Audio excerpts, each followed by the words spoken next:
நீண்ட ஆயுளோடும் நல்ல சுகத்தோடும் மனம் நிறைந்த மகிழ்ச்சியோடும் எப்பொழுதும் இன்பமாய் இருக்க கடவுளை பிரார்த்திக்கொண்டு தெய்வீக களஞ்சியம் சேனலுக்கு உங்களை அன்போடு வரவேற்கிறேன். ஆன்மீக அன்பர்கள் அனைவருக்கும் என் பணிவான வணக்கத்தை சொல்லிக்கொண்டு இந்த பதிவினை தொடங்கலாம் வாங்க.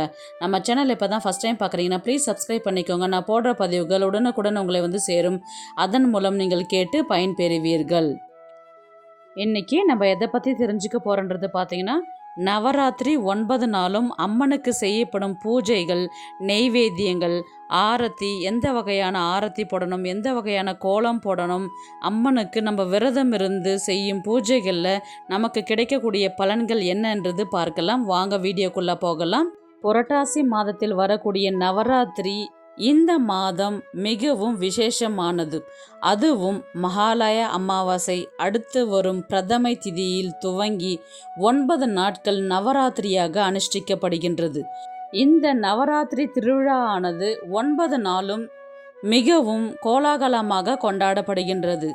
நவராத்திரி அம்பிகை எடுத்த அவதாரங்களை வணங்குவதற்காக அர்ப்பணிக்கப்பட்டுள்ளதுதான் இந்த நவராத்திரி. அதுவும் சாரதா நவராத்திரி என்று சொல்லுவார்கள். மகேஸ்வரி, கௌமாரி, வாராகி, மகாலட்சுமி, வைஷ்ணவி, இந்திராணி, சரஸ்வதி, நரசிம்மி, சாமுண்டி என பல வகை ரூபங்கள் எடுத்தாலும் அடிப்படை ஆதார சக்தி ஒன்றே. இந்த தெய்வங்களை அனைத்தையும் நம் வீட்டிற்கே வரவழைத்து போற்றி வணங்கி வழிபடும் விழாவாக நவராத்திரி விழா கொண்டாடப்படுகின்றது.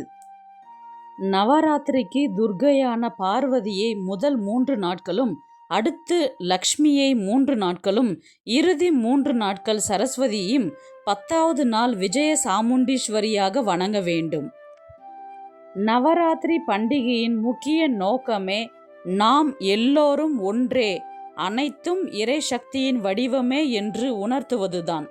துர்கா, லக்ஷ்மி, சரஸ்வதி ஆகிய 3 இறை சக்திகளும் ஒன்று சேர்ந்து மகிஷாசூர மர்தினியாக அவதாரம் எடுத்து மகிஷன் என்னும் அரக்கனை அழிப்பதே நவராத்திரி வரலாறின் முக்கியத்துவமாகும்.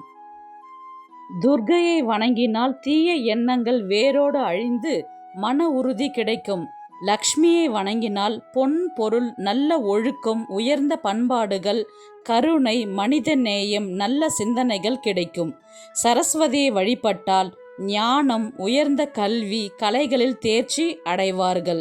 நவராத்திரி 9 நாளும் அம்மனுக்கு செய்யப்படும் பூஜை, நெய்வேத்தியம், ஆரத்தி, எந்த வகை கோலம் போடணும், அம்மனுக்கு நாம் விரதம் இருந்து செய்யும் பூஜைகளில் நமக்கு கிடைக்கக்கூடிய பலன்கள், அது மட்டும் அல்லாமல் முதல் 3 நாட்களுக்கு செய்ய வேண்டிய பூஜை பற்றி மிகவும் தெளிவாக தெரிந்து கொள்ளலாம்.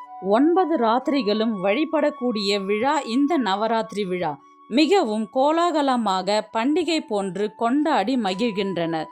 இந்த 9 நாட்களில் நாம் செய்யும் பூஜை மற்றும் சொல்லும் மந்திரங்களில் மிகவும் சக்தி வாய்ந்தது.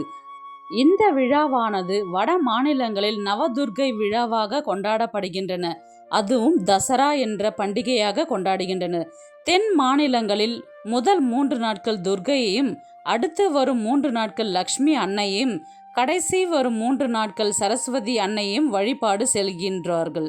முதல் நாள் செப்டம்பர் 22ஆம் தேதி திங்கட்கிழமை அன்று செய்ய வேண்டிய பூஜைகள். வட மாநிலங்களில் சைலபுத்ரி தேவியாக அவதாரம் எடுக்கின்றாள் அன்னை. தமிழகத்தில் உமா மகேஸ்வரியாக காட்சி கொடுக்கின்றாள். வடிவம் மகேஸ்வரி, மது கைடவர் என்ற அசுரனை அழித்தவள். அன்று அன்னையை 2 வயது சிறுமியாக பாவித்து வணங்க வேண்டும். திதி பிரதமை, பழம், ஏதாவது ஒரு வகை பழம் வைத்து பூஜை செய்யலாம். கோலம் பொட்டு கோலம், அரிசி மாவால் பொட்டு கோலம் போட வேண்டும். கொலு படிக்கட்டுக்கு முன்னாடி நீங்க போட வேண்டும். மலர்கள் செவ்வரளி, மல்லிகை, வில்வம் கொண்டு அர்ச்சனை செய்யலாம். ஆரத்தி வண்ண மலர்களை கொண்டு ஆரத்தி எடுக்க வேண்டும். அதாவது ஒரு பிளேட்டில் எல்லா விதமான பூக்களை போட்டுட்டு நடுவில் அகல் தீபத்தை வச்சு நீங்கள் ஆரத்தி எடுக்க வேண்டும். அன்னைக்கு பாட வேண்டிய ராகம் தோடி ராகம். இசைக்கருவி கொண்டு வாசிக்கவும் செய்யலாம் அல்லது கேட்கவும் செய்யலாம். மந்திரங்கள் அன்று சொல்ல வேண்டிய மந்திரம் உமா மகேஸ்வரி தாயே நமோ நமக. அல்லது ஓம் சைலபுத்ரி தேவியே நமோ நமக என்று சொல்ல வேண்டும். நெய்வேத்தியம் என்ன செய்யணுன்றது பார்த்தீங்கன்னா, வெண்பொங்கல், எலுமிச்சை சாதம், தயிர் சாதம், சர்க்கரை பொங்கல். சுண்டல் வகையில் கொண்டை கடலை, மொச்சப்பயிறு சுண்டல் செய்யலாம், பருப்பு வடை செய்யலாம். நிறம் மஞ்சள் நிறம் அம்மனுக்கு சாற்றலாம். நீங்களும் பட்டு புடவை அன்று மஞ்சள் நிறத்தில் உடுத்தலாம். சுமங்கலிகளுக்கு கொடுக்கும் தாம்பூலத்தில் மஞ்சள் நிறம் இடம் பெறுவது சிறப்பு. அல்லது நீங்கள் கொலு வச்சிருக்கிற படிக்கட்டுக்கு பின்னாடி பேக்ரவுண்டாக நீங்கள் மஞ்சள் நிறத்தில் உபயோகம் செய்யலாம். முதல் நாள் பூஜையின் பலன்கள் பார்த்தீங்கன்னா, செல்வம் பெருகும், ஆயுள் அதிகரிக்கும், வறுமை நீங்கும். இரண்டாவது நாள் செவ்வாய்க்கிழமை 23ஆம் தேதி வட மாநிலங்களில் பிரம்மசாரிணி தேவியாக அவதாரம் எடுக்கின்றாள். தமிழகத்தில் ராஜராஜேஸ்வரியாக வடிவம் எடுக்கின்றாள். அன்று ராஜராஜேஸ்வரி மகிஷனை வதம் செய்ய புறப்படுவாள். 3 வயது சிறுமியாக பாவித்து கௌமாரி வடிவமாக வணங்க வேண்டும். திதி துவிதியை திதி. பழம் மாம்பழம் வைத்து படைக்கலாம். அல்லது மாம்பழம் கிடைக்கல, நீங்கள் வேற ஏதாவது பழம் வச்சு பூஜை செய்யலாம். அன்று போட வேண்டிய கோலம் படிக்கோலம், கட்டம் வகை கோலம் போடலாம். கோதுமை மாவில் கோலம் போட வேண்டும். மலர்கள் முல்லை, துளசி, கொன்றை மலர், சாமந்தி, சம்பங்கி கொண்டு அர்ச்சனை செய்யலாம். இலை வகையில் மரவம், துளசியை கொண்டு நம்ம அர்ச்சனை செய்யலாம். அன்று எடுக்க வேண்டிய ஆரத்தி முத்து ஆரத்தி. அதாவது அரிசி மாவில் சிறு உருண்டைகளாக செய்து அதை தட்டில் பரப்பி அரிசி உருண்டைகளுக்கு மேல் அகல் தீபம் ஆராதனை எடுக்க வேண்டும். அன்று பாட வேண்டிய ராகம் கல்யாணி ராகத்தில் கீர்த்தனைகள் பாடலாம். அன்று சொல்ல வேண்டிய மந்திரம் ஸ்ரீ ராஜராஜேஸ்வரி தாயே போற்றி என்று சொல்ல வேண்டும் 108 முறை.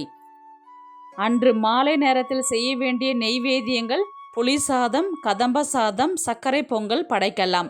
இனிப்பு பொருட்கள் மிகவும் பிரம்மசாரி தேவிக்கு பிடிக்கும். அதனால சர்க்கரை பொங்கல் அன்று செய்யலாம். சுண்டல் வகையில் மொச்சை சுண்டல், வேர்க்கடலை சுண்டல் செய்யலாம். தயிர் வடை செய்யலாம். இரண்டாவது நாள் பயன்படுத்தும் நிறம் பச்சை நிறம். கலசத்தில் தாம்பூலத்தில் பச்சை நிறம் இடம்பெறுவது சிறப்பு. நீங்கள் உடுத்திக் கொள்ளும் புடவையும் பச்சை நிறத்தில் இருப்பது மிகவும் சிறப்பு. இரண்டாவது நாள் பூஜையின் பயன்கள் பார்த்தீங்கன்னா, நோய்கள் நீங்கும், ஆரோக்கியம் மேம்படும், எந்த வேலை செய்தாலும் வெற்றி கிடைக்கும், வாழ்க்கை அமோகமாக இருக்கும். வாழ்க்கையில் போராட்டமாக இருந்தால் அதை மாற்றி அமைக்கும் சக்தி நமக்கு தருவாள் அன்னை. மூன்றாவது நாள் புதன்கிழமை 24ஆம் தேதி. மூன்றாவது நாள் என்ன வடிவம் எடுக்கின்றாள் என்று பார்த்தால், வட மாநிலங்களில் சந்திரகாண்டா என்ற வடிவத்திலும் தமிழகத்தில் வாராகி அம்மனுடைய வடிவத்தில் அவதாரம் எடுக்கின்றார்கள். அன்று வாராகி மகிஷனை அழித்தவள். 4 வயது சிறுமியாக பாவித்து கல்யாணி வேடத்தில் பூஜித்து வணங்க வேண்டும். திதி திருதியை திதி. பழம் பலாப்பழம். பலாப்பழம் கிடைக்கலன்னா வேற ஏதாவது பழம் வச்சு நீங்கள் பூஜை செய்யலாம். காலை நேரத்தில் கோலம் மலர் கோலம் போட வேண்டும். அன்று பூஜைக்கு பயன்படுத்தும் மலர்கள் சம்பங்கி, செண்பகம், துளசி இலை, குங்குமம் அர்ச்சனை செய்யலாம். மூன்றாவது நாள் பூஜைக்கு பயன்படுத்தும் இலை துளசி இலையை கொண்டு நம்ம அர்ச்சனை செய்யலாம். ஆரத்தி தீபம் ஆரத்தி எடுக்க வேண்டும். மூன்றாவது நாள் பாட வேண்டிய ராகம் காம்போதி ராகம்.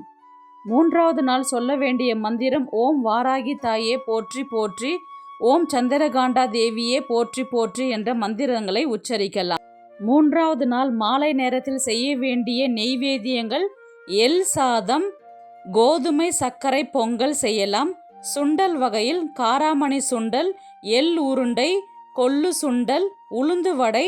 அன்று அம்பிகை சந்திரகாண்டாவுக்கு பிடித்த உணவுகளில் பார்த்தீங்கன்னா இனிப்பு ரொம்பவே பிடிக்கும். அதனால பால் பாயாசம், அவல் கேசரி செய்து வழிபாடு செய்யலாம். மூன்றாவது நாள் பயன்படுத்தும் நிறம் பார்த்தீங்கன்னா சாம்பல் நிறம் பயன்படுத்த வேண்டும். மூன்றாவது நாள் பூஜையின் பயன்கள் பார்த்தீங்கன்னா, குறைவில்லா செல்வம், நோய் நீங்கும், துன்பங்கள் விலகும், கண் திருஷ்டி விலகும், அறிந்தும் அறியாமலும் செய்த பாவங்கள் நீங்கும், பில்லி சூனியம் ஆகியவற்றிலிருந்து நம்மை காப்பாள் வாராகி அன்னை. தனம் தானியம் பெருகும், வாழ்வு சிறப்பாக அமையும். இந்த பதிவில் 1, 2, 3 நாட்களுக்கான பூஜை முறைகள், பலன்கள், ஆரத்தி எல்லாமே பார்த்துட்டோம். அடுத்து வரும் பதிவில் 4, 5, 6க்கான வழிபாட்டு பலன்கள், செய்ய வேண்டிய நெய்வேத்தியங்கள், என்ன கோலம் போடுறது எல்லாமே தெளிவாக தெரிஞ்சுக்கலாம். இது போன்ற ஆன்மீக தகவல்களுக்கு நம்முடைய தெய்வீக களஞ்சியம் சேனலை சப்ஸ்கிரைப் பண்ணிக்கோங்க. நெக்ஸ்ட் ஒரு நல்ல பதிவில் சந்திக்கலாம். உங்களிடமிருந்து விடைபெறுவது உங்கள் புனிதவதி.